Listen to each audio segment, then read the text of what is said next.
आइए मोबाइल बंद कीजिए जी। आज आपको प्रथम खाड़ी युद्ध के बारे में बता रहे हैं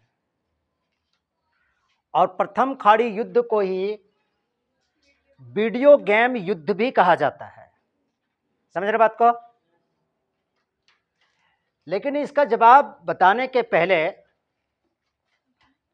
आपको थोड़ी सी मैं इतिहास के बारे में थोड़ी सी मैं बता देता हूं, पीछे की जानकारी मैं थोड़ी सी मैं दे देता हूं। ठीक है?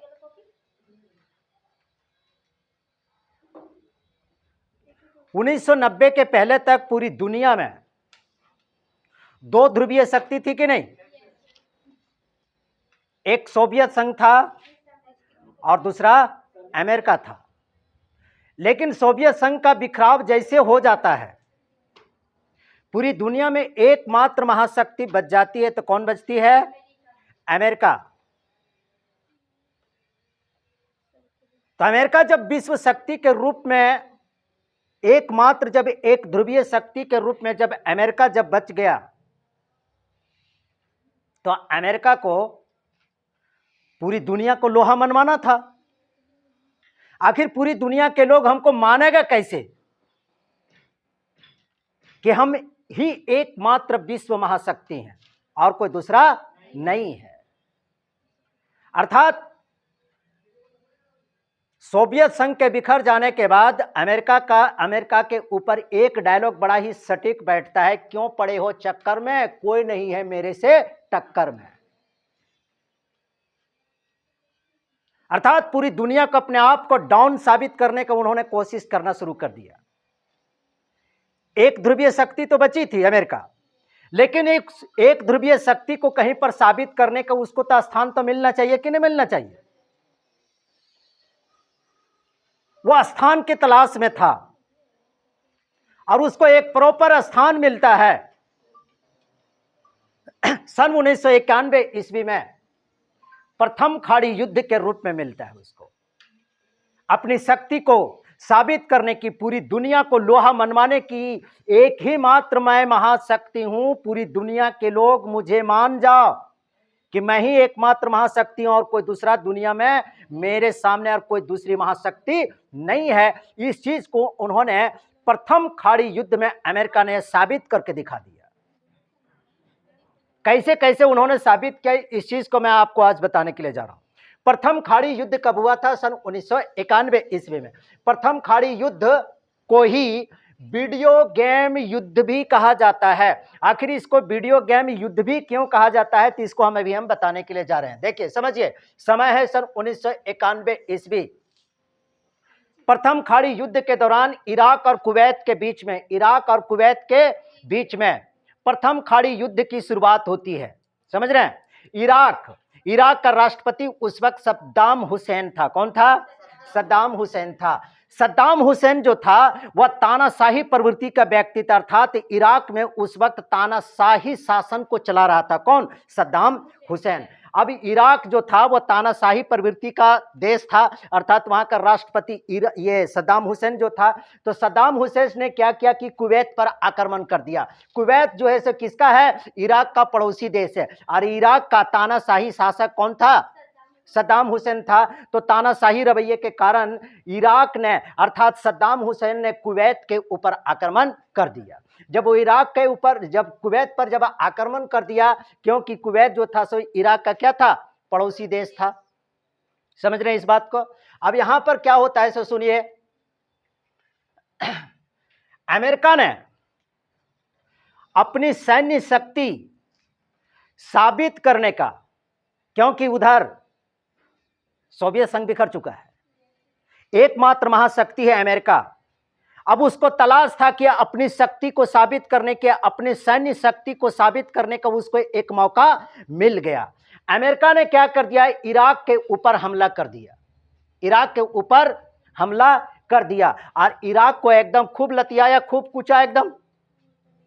अर्थात यहां पर एक फिल्मी डायलॉग यहां पर एक शूट करता है अमेरिका के लिए। इराक के ऊपर एक फिल्मी डायलॉग बहुत बढ़िया शूट करता है। क्या जानते हो? अरे दीवानों मुझे पहचानो। ये दोनों दीवाना है एक दूसरे के युद्ध का। अरे दीवानों मुझे पहचानो, मैं हूं कौन? तो मैं हूं डॉन, मैं हूं डॉन। आया डॉन बन करके इराक के ऊपर, और इसको खूब लतम जुता एकदम पूरी तरह से नेस्ता नाबूद कर दिया इसको, इराक को।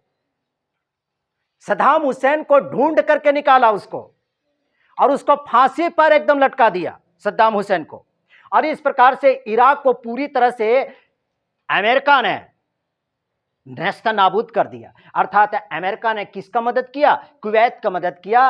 और तो कुवैत तो खुश होबे करेगा, होगा कि नहीं? कुवैत तो खुश हो जाएगा। जब दो आदमी जब लड़ रहा होता है, एक आदमी को कोई जाकर के मदद कर देता है, तो वो उसके तरफ हो जाएगा कि नहीं? तो कुवैत किसके तरफ हो जाएगा? अमेरिका की तरफ हो जाएगा कि नहीं हो जाएगा? खैर ये अलग बात है। इन्होंने अपने डॉन को साबित कर दिया कि अरे दीवानों मुझे पहचानो, मैं हूं कौन? तो मैं हूं डॉन। आया डॉन बन करके।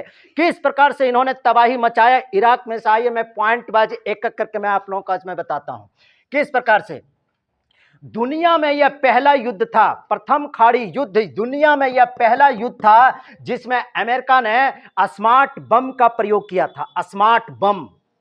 इसके पहले कभी भी अमेरिका ने किसी भी दूसरे दुनिया के देशों में स्मार्ट बमों का प्रयोग नहीं किया था। स्मार्ट बम का प्रयोग किया और क्या हुआ सो समझिए। पूरी पूरी दुनिया के विश्लेषकों ने, पूरी दुनिया के विश्लेषकों ने इस युद्ध को पहली बार बताया कि यह क्या है? कंप्यूटर युद्ध कहा इस युद्ध को। क्योंकि कंप्यूटर युद्ध इसलिए कहा क्योंकि अमेरिका ने अपनी सैन्य क्षमता को इराक में साबित करने के लिए इतना सारा टेक्नोलॉजी उसमें लागू कर दिया, इतने सारे उपग्रह उसमें सेट कर दिया, इतने सारे टेक्नोलॉजीज, इतने सारे तकनीक, इतने सारे प्रौद्योगिकी का इस्तेमाल किया कि पूरी दुनिया के लोगों ने इस प्रथम खाड़ी युद्ध को क्या कहा?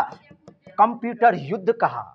किसने? विश्लेषकों ने कहा कि कंप्यूटर युद्ध कहा। कंप्यूटर युद्ध इसलिए कहा कि यह दुनिया के एकमात्र ऐसा युद्ध था जिस प्रकार से आप खेल को लाइव देखते हो, लाइव टेलीकास्ट देखते हो ना, एकदम सात समुंदर पार कहीं पर खेल चल रहा है तो उसके बावजूद भी आप यहां पर घर बैठे एकदम सोफा पर बैठ के आराम से रिमोट दबाते हो सोफा पर बैठ करके और लाइव टेलीकास्ट आप देख लेते हो। दुनिया का यह प्रथम युद्ध था, प्रथम खाड़ी युद्ध। यह दुनिया का प्रथम खाड़ी युद्ध था कि 24 घंटे पूरी दुनिया में अपने अपने घरों में बैठ करके टीवी पर, टेलीविजन पर, सोशल मीडिया पर लाइव टेलीकास्ट देख रहा था। यह दुनिया का यह पहला युद्ध एकमात्र था। घरों में लाइव टेलीकास्ट लोग आसानी से लोग देख रहे थे क्योंकि उस वक्त अमेरिका ने इतना ज्यादा उपग्रह का प्रयोग कर दिया इस युद्ध में कि घर घर यह युद्ध लाइव टेलीकास्ट लोगों ने देखना शुरू किया। इसके पहले यह युद्ध कभी ऐसा हुआ ही नहीं था कि कोई युद्ध चल रहा हो और घर में लोग बैठ करके लाइव टेलीकास्ट देखे। ऐसा युद्ध दुनिया में पहली बार हुई थी। इसके पहले तो कभी ऐसा युद्ध हुआ ही नहीं था। लाइव टेलीकास्ट चल रहा था। अब देखते हो ना कि जिस प्रकार से बच्चे लोग, बड़े लोग देखते हो ना कि वीडियो गेम खेलता है ना, वीडियो गेम। सैनिक लोग एकदम बंदूक लेकर के इस गली में घुसा, उस गली में घुसा, उसको मारा, इस प्रकार से होता है ना। तो लाइव टेलीकास्ट देख रहा था, अर्थात ऐसा लग रहा था, पूरी दुनिया के लोगों को ऐसा आभास हो रहा था कि अमेरिका के लोग इराक में सचमुच में लड़ाई कर रहा है कि वीडियो गेम खेल रहा है। पता ही नहीं चल रहा है कि वीडियो गेम चल रहा है। वीडियो गेम देखे होंगे कोई? तो वीडियो गेम, तो लोगों ने, विश्लेषकों ने पहली बार इसको कहा कि ये वीडियो गेम वार के रूप में तब्दील हो गया। जिस प्रकार से लोग वीडियो गेम में लोग खेलते हैं, एक दूसरे को जिस प्रकार से मारते हैं, हराते हैं, ठीक उसी प्रकार से ये वीडियो गेम की तरह यह युद्ध तब्दील हो गया। किसमें? वीडियो गेम में तब्दील हो गया। आपको कोई इसमें, इस युद्ध में आपको जान करके बड़ा ही आश्चर्य होगा कि युद्ध में आपको लग रहा है कि युद्ध में इसने, अमेरिका ने काफी ज्यादा धन खर्च किया होगा। किया खर्च, धन काफी ज्यादा अमेरिका ने खर्च किया इस जंग में। लेकिन यह भी कड़वी सच्चाई है कि अमेरिका ने जितना धन इराक में युद्ध जीतने के लिए, अपनी शक्ति को साबित करने के लिए जितना धन को खर्च कर दिया ना, उससे दुगुना, उससे तिगुना उन्होंने मुनाफा भी कमा लिया। अब कह सकते हैं कि मुनाफा कैसे कमा लिया? जब अमेरिका इराक के ऊपर जब प्रथम खाड़ी युद्ध के दौरान जब आक्रमण करता है तो अमेरिका के साथ अमेरिका को जापान ने सहायता दिया, सऊदी अरब ने सहायता दिया, जर्मनी ने सहायता दिया था। ये तो अलग बात है। लेकिन आप जानते हैं कि खाड़ी देश जो होता है ना, वहां पर कच्चे तेल का भंडार होता है। कच्चे तेल का क्या होता है? भंडार होता है। इस युद्ध से जब कुवैत जब एकदम अमेरिका के ऊपर जब फिदा जब हो गया, अरे वाह क्या बात है, क्या साथ दिया है, तो दो चार गो तेल का कुआं वकरा हैंड ओवर कर देगा कि नहीं कर देगा? तेल संसाधन पर अमेरिका का काफी ज्यादा अधिकार जम गया। समझ रहे हैं बात को? तो और कच्चे तेल के निर्यात और आयात में जितनी भी सारे जो क्षतिपूर्ति जो थी ना, वो सारा क्षतिपूर्ति को अमेरिका ने पूरी तरह से वसूल कर लिया। अर्थात इसलिए पूरे विश्लेषकों के, पूरी दुनिया के विश्लेषकों ने यह बताया कि अमेरिका ने प्रथम खाड़ी युद्ध में जितना पैसा खर्च किया, जितना धन खर्च किया ना, उससे ज्यादा कहीं पर यह मुनाफा भी कमा लिया था। बात समझ में आ रही ना? तो इसीलिए इसको कहते हैं वीडियो गेम युद्ध भी कहा जाता है, प्रथम खाड़ी युद्ध को, जो कि हमने आप लोगों को लिखा भी दिया है। समझ में आई ना बात? तो वीडियो गेम युद्ध समझ में आ गई ना? नहीं बोलोगे तो वीडियो गेम युद्ध। अब इसको हमको फिर अब दोबारा बताने की जरूरत नहीं पड़ेगी। चलिए, हो गया, समझ गए ना?